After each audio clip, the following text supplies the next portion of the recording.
Hey everyone, it's FLAK Fire. Last week, Electronic Arts held its first quarter fiscal 2023 earnings call, spearheaded by CEO Andrew Wilson, CFO Eric Su, and COO Lauren Mila. While EA executives discussed a lot of games, one franchise was conspicuously absent. I bet you'll never guess what that is. Of course, it was Battlefield.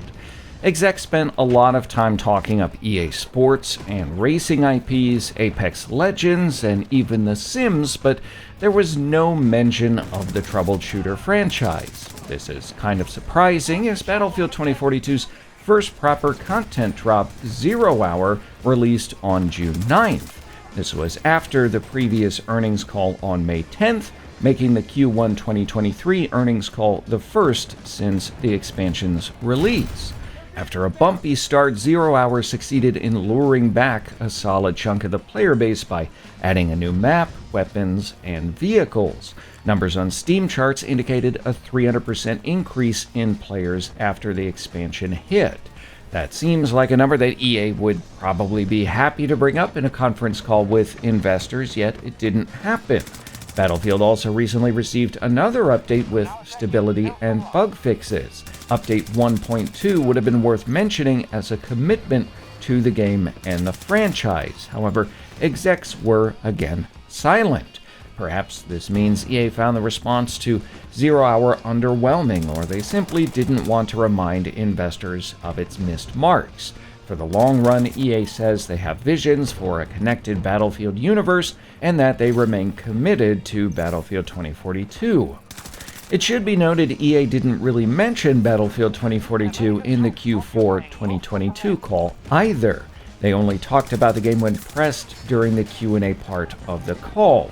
At the time, Andrew Wilson said developers, quote, have been doing thousands of updates for the community, working on quality of life and really getting the core game right. I think there's still more work for us to do there, and the team is committed to doing that work for the community.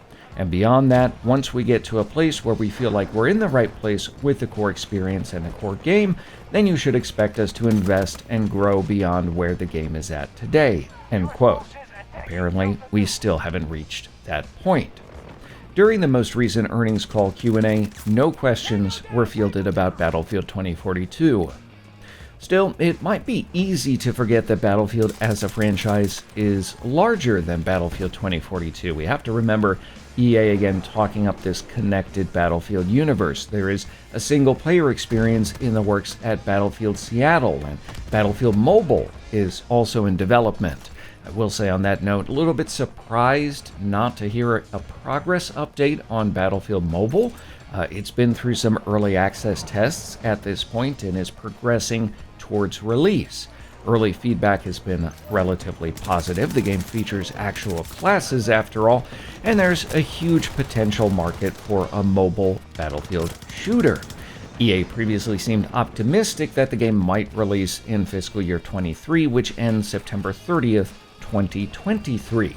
Executives have previously said after tests, the focus for that game is tuning and balancing, so I do think there is a good chance we will hear more with the next earnings update, if not sooner.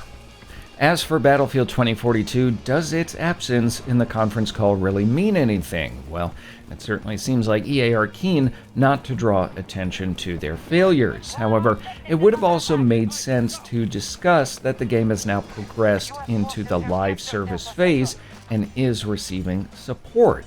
EA and DICE have promised news on Update 2.0 later this month, so that looks like that'll be the next info drop on the horizon for Battlefield stuff. EA's Q2 fiscal 23 earnings call is scheduled for Tuesday, November 1st, and hopefully we'll listen to executives talk up some major Battlefield success and big content drops, right?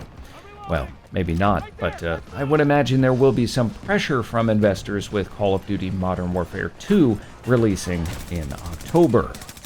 I am curious what you think about Battlefield's absence in the earnings conference call. Do you think DICE and EA are still committed to supporting this game? Does its absence kind of reflect maybe future plans for the title? I don't know. I would love to hear from you. Make sure you tell me your thoughts down below in the video comments. If you enjoyed this video, leave a like. If not, a dislike. Make sure to subscribe tap the bell for updates on the latest Battlefield news. And if you want to support the channel, keep your money, share this video, check out some of our sponsors, or we also got that Battlefield Shorts channel up and running. Make sure to subscribe. I'll leave a link to that down below in the video description. As always, thanks for watching.